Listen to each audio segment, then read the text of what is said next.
दोस्तों ये है टोनोफिरॉन सिरप। आज की वीडियो में हम इसी टोनोफिरॉन सिरप के बारे में जानेंगे पूरी जानकारी।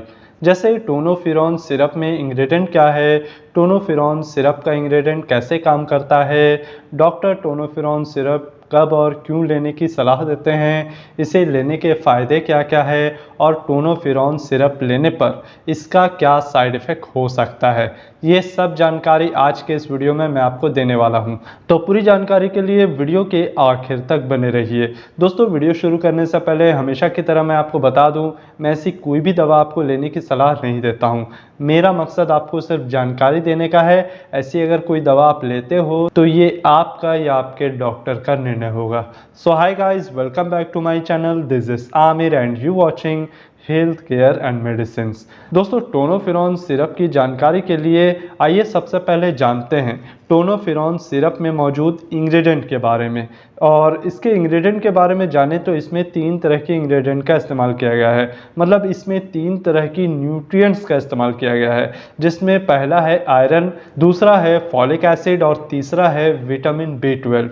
बात करते हैं सबसे पहले आयरन के बारे में। तो आयरन एक तरह का मिनरल है जो हमारे शरीर के लिए बहुत ही इम्पॉर्टेंट होता है, या यूं कहें तो सबसे इम्पॉर्टेंट मिनरल आयरन को ही माना जाता है। शरीर में खून की कमी को पूरा करने के लिए या रेड ब्लड सेल्स के निर्माण के लिए इसका होना बहुत ही ज़्यादा ज़रूरी है। अगर हमारे शरीर में आयरन की कमी हो जाए तो हमें एनीमिया जैसी खतरनाक बीमारी हो सकती है, जो खून की कमी के कारण ही होती है। और कई लोगों को देखा जाता है, खासकर महिलाओं में इसकी कमी ज़्यादा देखी जाती है। और आयरन डॉक्टर ज़्यादा महिलाओं को ही लेने की सलाह देते हैं या उन्हें ही ज़्यादा सजेस्ट करते हैं, खासकर जो प्रेग्नेंट वुमेन है या जो ब्रेस्ट फीडिंग करवा रही हैं या जो कमज़ोर है, जो इर्रेगुलर पीरियड से जो परेशान रहती हैं। ऐसी महिलाओं को आयरन की काफ़ी ज़्यादा ज़रूरत होती है, क्योंकि उनके शरीर में हमेशा खून की कमी देखी जाती है। शरीर में आयरन की कमी हो जाए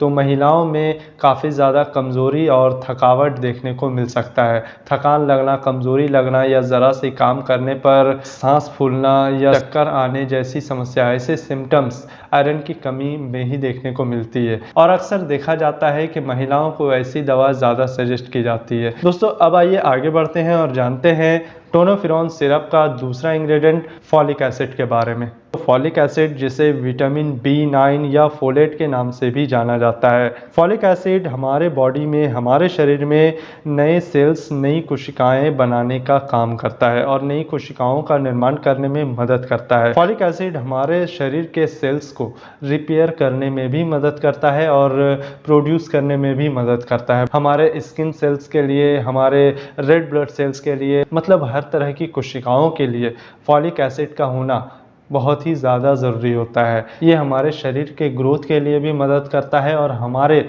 ओवरऑल बॉडी के लिए बहुत ही फ़ायदेमंद होता है। खासकर खून बनाने में मदद करता है फॉलिक एसिड। नए रेड ब्लड सेल्स का निर्माण करता है और रेड ब्लड सेल्स जो शरीर में ऑक्सीजन सप्लाई करने का काम करता है, जिससे खून की कमी नहीं देखी जाती है शरीर में, और शरीर को एनर्जी प्रोवाइड करने में भी मदद करता है। दोस्तों अगर हमारे शरीर में फॉलिक एसिड की कमी हो जाए तो हमारा पूरा शरीर पीला दिखने लगता है। ऐसी समस्याएं अक्सर खून की कमी जिन्हें होती है उन्हें ही देखी जाती है।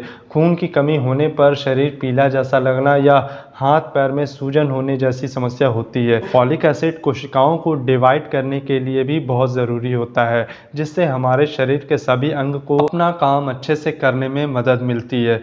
फॉलिक एसिड हमारे शरीर के लिए हर तरह से बहुत ही फ़ायदेमंद होता है। ये हमारे शरीर को कैंसर के ख़तरे से बचाता है, हमारे बालों का झड़ना कम करता है, हमारा मूड इन्हेंस करने में मदद करता है, मूड चिड़चिड़ा होने से बचाता है, स्ट्रेस के ख़तरे से बचाता है, डिप्रेशन के ख़तरे से बचाता है, तनाव को कम करने में मदद करता है। साथ ही साथ हमारे शरीर को एनर्जी प्रोवाइड करने में भी मदद करता है फॉलिक एसिड।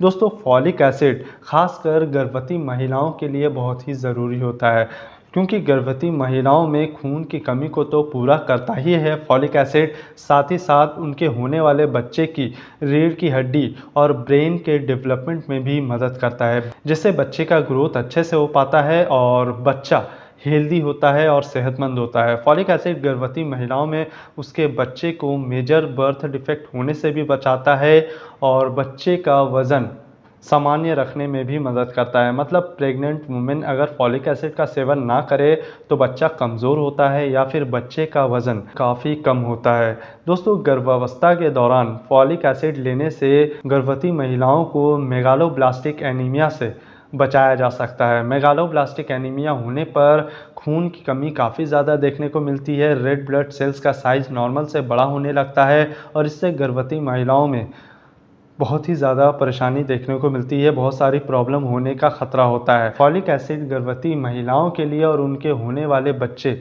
दोनों के लिए बहुत ही ज़रूरी होता है। दोस्तों, अगर हम बात करें टोनोफिरॉन सिरप का तीसरा इंग्रेडिएंट विटामिन B12 के बारे में, तो विटामिन B12 जिसे कोबालामाइन, मीकोबालामाइन, मिथाइल कोबालामाइन या सियानोकोबालामाइन भी कहा जाता है। बहुत सारी वीडियो में मैं इसकी जानकारी दे चुका हूँ, लेकिन फिर भी मैं आपको बता दूँ, विटामिन B12 के फ़ायदे बहुत सारे हैं। विटामिन B12 हमारे शरीर को एनर्जी प्रोवाइड करने में मदद करता है, हमारे शरीर का पाचन तंत्र को हेल्दी रखने में मदद करता है। विटामिन B12 हमारे पूरे शरीर में इम्पॉर्टेंट रोल प्ले करने में मदद करता है, जैसे नर्वस सिस्टम को हेल्दी रखना, हमारे नर्व सेल्स के फंक्शन को बेहतर करने में मदद करता है, जिससे हमारे नर्व सेल्स हेल्दी रहने पर हमारा दिमाग एक्टिव रहता है और हमारे दिमाग की नसें हेल्दी रहती है। ये नसों के लिए बहुत ही फ़ायदेमंद विटामिन है। हमारे पूरे बॉडी में होने वाले जो नसों की वजह से, जो कमज़ोर नसों की वजह से जो दर्द होता है, जो पेन होता है, जैसे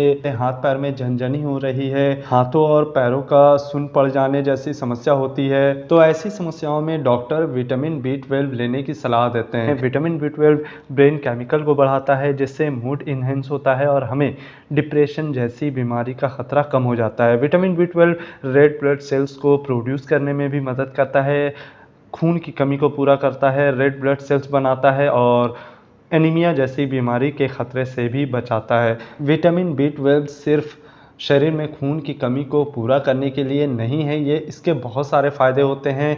ये हमारे शरीर के लिए और हमारे दिमाग के लिए, दोनों के लिए बहुत फ़ायदेमंद होता है। अभी आगे बढ़ते हैं और जानते हैं टोनोफिरॉन सिरप डॉक्टर कब और क्यों लेने की सलाह देते हैं। दोस्तों, टोनोफिरॉन सिरप बहुत सारे कंडीशंस पे लिया जा सकता है। आयरन डेफिशिएंसी होने पर इसे सबसे ज़्यादा इस्तेमाल किया जा सकता है। डॉक्टर इसे काफ़ी ज़्यादा सजेस्ट करते हैं। साथ ही साथ एनीमिया होने पर, एनीमिया की बीमारी होने पर, जैसा कि मैंने आपको बताया, आयरन डेफिशिएंसी होने पर एनीमिया का रोग हो सकता है। इसके अलावा क्रोनिक ब्लड लॉस होने पर भी इसे लिया जा सकता है। इसके अलावा अगर हमारे शरीर में फॉलिक एसिड की कमी है, विटामिन B12 डेफिशिएंसी है, या हमें कमजोरी लग रही है, थकावट लग रहा है, भूख कम लग रहा है, ज़्यादा चलने पर हमारा सांस फूलने लगता है, जैसी समस्या होने पर डॉक्टर ऐसी दवाइयाँ सजेस्ट करते हैं, ऐसे सिरप सजेस्ट करते हैं। कभी कभी पोस्ट सर्जरी में भी टोनोफिरॉन सिरप लेने की डॉक्टर सलाह देते हैं, या फिर अदर कंडीशन, बहुत सारे हेल्थ कंडीशंस होने पर इसे लिया जा सकता है। डॉक्टर के प्रैक्टिस पर डिपेंड करता है, डॉक्टर किस तरह की प्रैक्टिस करते हैं और आपको किस तरह की दवाई कब लेने की सलाह देते हैं। अलग अलग डॉक्टर का अलग अलग नज़रिया होता है, दवाई देने का तरीका होता है। अगर मैं आपको बता दूं कि ये दवा इस बीमारी में काम आती है, तो ज़रूरी नहीं है कि वो दवा उस बीमारी के लिए ही हो। अलग अलग बीमारी में अलग अलग दवा दिया जा सकता है। कभी कभी एक साथ दो दवा मिलाकर कुछ और बीमारी की दवा को कुछ और बीमारी के इलाज के लिए भी इस्तेमाल में लाया जाता है, जिसके बहुत सारे अच्छे रिजल्ट देखे जाते हैं। आगे बढ़ते हैं और जानते हैं टोनोफिरॉन सिरप लेने पर इसका क्या साइड इफ़ेक्ट हो सकता है। दोस्तों, टोनोफिरॉन सिरप लेने पर अलग अलग व्यक्ति को अलग अलग तरह का एलर्जिक रिएक्शन या साइड इफ़ेक्ट हो सकता है, जैसे पेट दर्द होना, पेट का अपसेट हो जाना, कॉन्स्टिपेशन होना, डायरिया होना, लूज मोशन होना, नौजिया होना, वोमिटिंग जैसा लगना, या उल्टी होना, या स्टूल का डार्क होने जैसी समस्या हो सकती है। अगर आप टोनोफिरॉन सिरप लेते हैं और इस तरह का कोई साइड इफ़ेक्ट दिखाई देता है, या इससे हटकर कुछ अलग तरह का साइड इफ़ेक्ट दिखाई देता है जो मैं आपको नहीं बताया हूँ, तो तुरंत टोनोफिरॉन सिरप लेना बंद कर दें और अपने डॉक्टर के पास जाएं।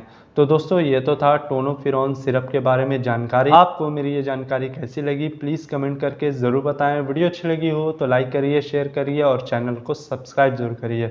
तो मिलते हैं अगले वीडियो में, तब तक के लिए जय हिंद।